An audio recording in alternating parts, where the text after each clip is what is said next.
Hai, masih bersama saya, Mr. Z, bicara.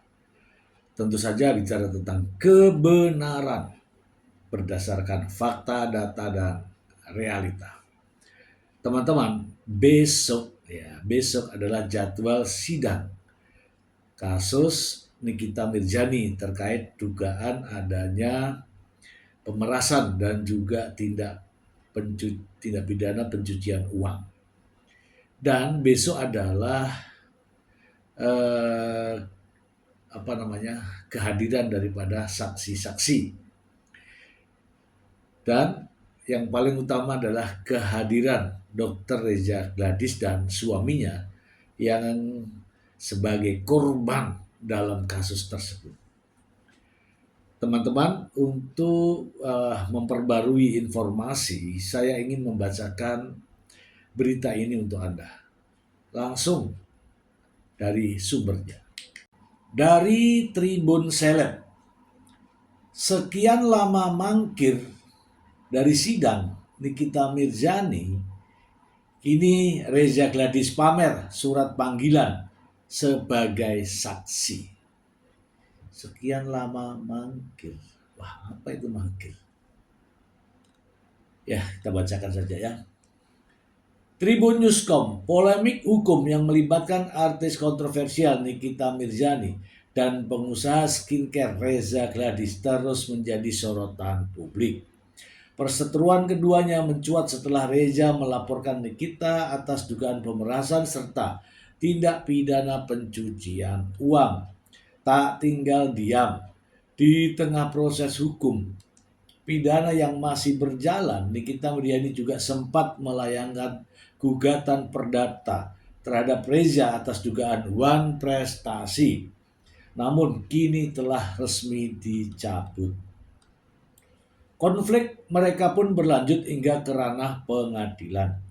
Namun dalam perjalanan kasus ini, publik sempat menyoroti ketidakhadiran Reza Gladys dalam sejumlah agenda persidangan. Ketidakhadiran tersebut memicu opini liar bahwa Reza mangkir atau enggan menghadapi proses hukum yang ia mulai sendiri. Menanggapi berbagai spekulasi tersebut, Reza Gladys akhirnya buka suara dan memberikan klarifikasi melalui akun Instagram pribadinya, @RezaGladys. Ia menunjukkan secara langsung surat panggilan sebagai saksi dalam persidangan di Pengadilan Negeri Jakarta Selatan yang menjadwalkannya hadir pada Kamis 24 Juli 2025. Teruntuk orang-orang yang selalu menanyakan kehadiran saya di persidangan dan yang selalu menggiring opini saya mangkir, tidak datang, tulis Reza Gladys. Oh, postingannya ditulisi ini ya teman-teman ya. Teruntuk orang-orang yang selalu menanyakan kehadiran saya, ini orang-orang yang nyinyir ya. Ia menegaskan bahwa Indonesia adalah negara hukum yang memiliki aturan jelas sehingga kehadiran dalam persidangan harus berdasarkan undangan resmi, bukan datang sembarangan tanpa kepentingan. Ini negara hukum, sudah jelas diatur, bukan kuncluk-kuncluk datang, tidak ada kepentingan. Lanjutnya, Reza juga menginformasikan bahwa kini dirinya telah menerima surat panggilan resmi untuk hadir sebagai saksi dan meminta doa dari publik. Dan sekarang sudah mendapatkan undangan untuk menghadiri persidangan sebagai saksi. Mohon doanya, pungkasnya. Awal mula kasus, perkara dugaan pemerasan ini bermula dari siaran langsung TikTok, di mana Nikita Mirzani disebut menyudutkan produk kecantikan milik Reza Gladys. Pada tanggal 13 November 2024, Reza disebut sempat menghubungi Nikita lewat asistennya dengan maksud untuk bersilaturahmi. Namun pertemuan tersebut justru mengarah pada situasi yang tak diharapkan.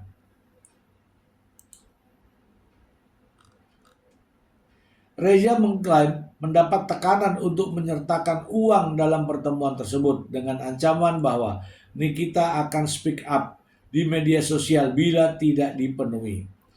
Dalam kondisi tersebut Rea menyerahkan uang tunai sebesar 2 miliar, menyerahkan uang senilai 2 miliar rupiah. Merasa dirugikan dan menjadi korban pemerasan, Reza Gladys akhirnya melaporkan kasus ini ke Polda Metro Jaya. Ini 4 miliar ya.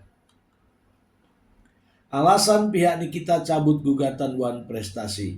Adapun Nikita Mirjani telah memutuskan untuk mencabut gugatannya terhadap Reza Gladys terkait dugaan Wan Prestasi. Kuasa hukum Nikita Mirjani, Fahmi Bamit, menjelaskan bahwa pencabutan gugatan Wan Prestasi terhadap Reza Gladys bukan karena lemahnya bukti, melainkan pertimbangan skala prioritas.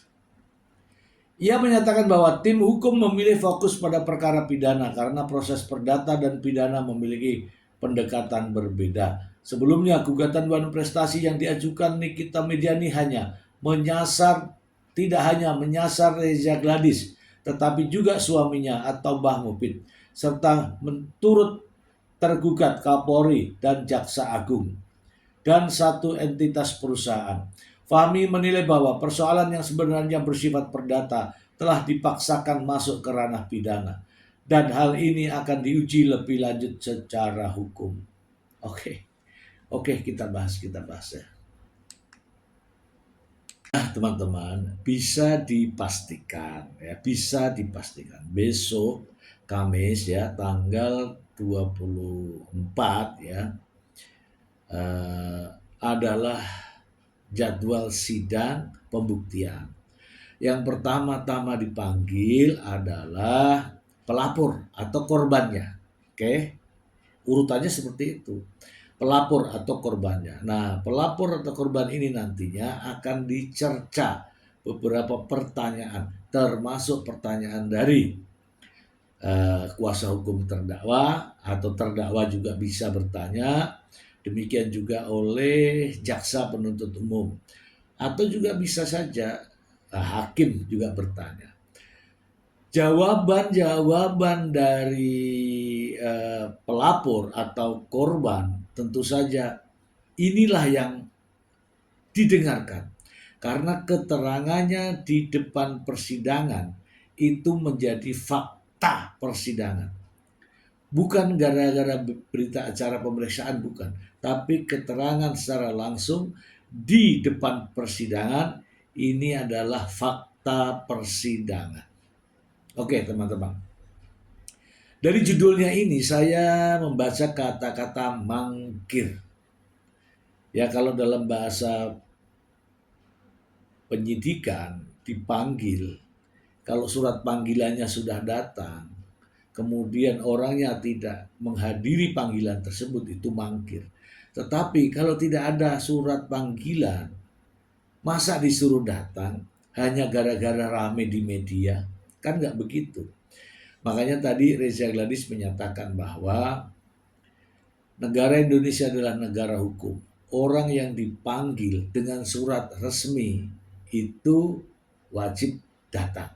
Kalau nggak ada panggilannya, masa kucuk-kucuk suruh datang? Ya kan nggak begitu, ya nggak?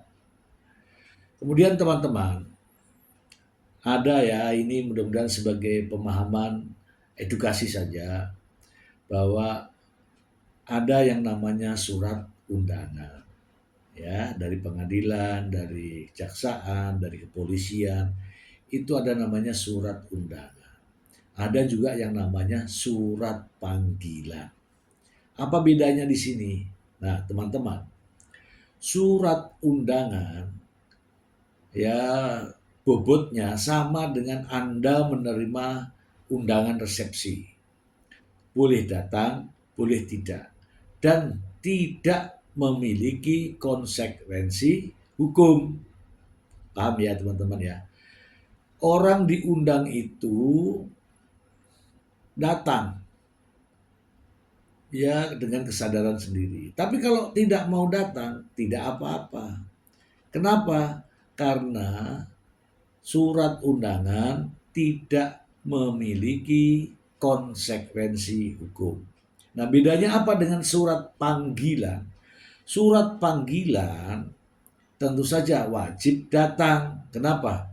Karena surat panggilan itu kalau sudah dilayangkan kemudian yang dipanggil tidak datang, itu memiliki konsekuensi hukum. Contoh ya teman-teman ya, ada mungkin pernah mendengar kaitannya dengan surat panggilan dari polisi misalnya. Satu kali dipanggil tidak datang, dipanggil lagi kedua kali, tidak datang lagi, akan diterbitkan surat perintah membawa. Oke, itulah konsekuensi hukum. Sama teman-teman mendengarkan waktu pertama kali Nikita Mirzani ketika ditetapkan sebagai tersangka, kemudian dipanggil polisi pertama, itu tidak datang. Surat panggilan itu memiliki konsekuensi hukum. Oke, tidak datang. Akhirnya polisi memanggil kedua kali. Nah, karena dipanggil yang kedua kali, selanjutnya Nikita Mirzani diperiksa sebagai tersangka dan langsung ditahan. Langsung ditahan. Itulah konsekuensi ketika surat panggilan diabaikan. Teman-teman, ketika Anda menerima surat panggilan, judulnya ya, surat panggilan, bukan undangan. Surat panggilan. Ketika ada surat panggilan, dan teman-teman tidak bisa datang, sebaiknya teman-teman konfirmasi. Ada nomor teleponnya di dalam surat panggilan itu. Maaf Pak, masih di luar kota. Maaf Pak, masih ada acara. Nah, itu namanya konfirmasi. Tetapi kalau tidak datang pada hari yang ditentukan di dalam surat panggilan, maka itu yang dinamakan mangkir. Sehingga polisi akan menerbitkan lagi surat panggilan kedua. Setelah surat panggilan kedua tidak datang juga, maka akan diterbitkan lagi yang namanya surat perintah membawa. Bukan penangkapan ya, bukan ya. Tapi surat perintah membawa. Membawa kemana? Ya membawa ke kantor polisi. Oke teman-teman, kita kembali ke topik ya. Reza Gladys dipanggil oleh kejaksaan untuk hadir pada sidang di pengadilan. Pasti Reza Gladys paham betul ini surat panggilan dan yakin bahwa Reza Gladys akan datang. Akan datang memenuhi panggilan itu. Seperti yang terjadi di Pengadilan Negeri Serang, Banten. Dito Mahendra dipanggil tidak datang dalam sidang, maka konsekuensinya adalah Nikita Mirzani dibebaskan. Itu pada saat itu ya. Beberapa kali ini sidang tidak datang, sidang lagi tidak datang. Itulah konsekuensinya. Kita pernah melihat ya sidang dari Nikita Mirzani kalau tidak salah pada saat pembacaan eksepsi atau ya pembacaan eksepsi ya. Itu ada demo-demo di depan Pengadilan Negeri Jakarta Selatan. Ya mudah-mudahan untuk sidang besok tidak ada lagi yang namanya demo. Apalagi demo itu permintaannya sangat aneh. Ya, aneh. Bebaskan Nikita Mirzani itu hal yang aneh. Negara hukum, orang sementara proses persidangan, demo untuk membebaskan Nikita Mirzani. Itu sangat aneh. Ya mudah-mudahan saja besok tidak ada lagi yang demo terkait dengan hal tersebut ya. Itu menunjukkan bahwa yang demo itu ya, yang demo di depan pengadilan itu menurut saya menunjukkan bahwa itu urakan ya. Tidak ada etika secara hukum juga tidak diperbolehkan. Apalagi sidang sedang berlangsung gitu ya. Dan ini kalau besok ini terjadi adanya demo, maka ini menunjukkan sikap yang tidak dewasa, sikap yang tidak memahami proses hukum yang terjadi di Indonesia. Pengadilan bukanlah objek untuk didatangi pendemo, tidak ada itu, ya. Apalagi kalau mau membebaskan terdakwa, itu sangat aneh. Teman-teman, terkait dengan sidang besok, ya teman-teman bisa hadir nonton dan simak, dengarkan. Tidak usah berasumsi, apalagi menggiring opini. Seperti contoh, kemarin waktu hakim memutuskan bahwa sidang akan dilaksanakan pada tanggal 22 ya, 22 Juli 2025. Tetapi jaksa menyampaikan kepada hakim bahwa kalau bisa ditunda ke tanggal berikutnya. Tapi pengunjung di ruang sidang itu langsung berteriak, apa maksudnya? Kalau di sidang, kemudian hakim menyatakan sidang tanggal 22, kemudian jaksa tidak hadir, siapa yang mau disidangkan? Makanya harus disepakati adanya jadwal sidang. Jadwal sidang ditentukan karena kesepakatan. Jaksa ada kegiatan karena terkait dengan hari adiaksa, hari kejaksaan, hari ulang tahun kejaksaan. Begitu jaksa menyampaikan usulan itu, pengunjung sidang dalam ruangan itu berteriak, sebenarnya itu tidak etis. Ya, tidak memiliki etika lah. Sebaiknya dalam ruang sidang itu diam, dengarkan, simak baik-baik agar paham betul apa yang terjadi dalam persidangan. Apalagi besok adalah menguak fakta-fakta hukum. Itu saja teman-teman, semoga bermanfaat. Terima kasih. Bye.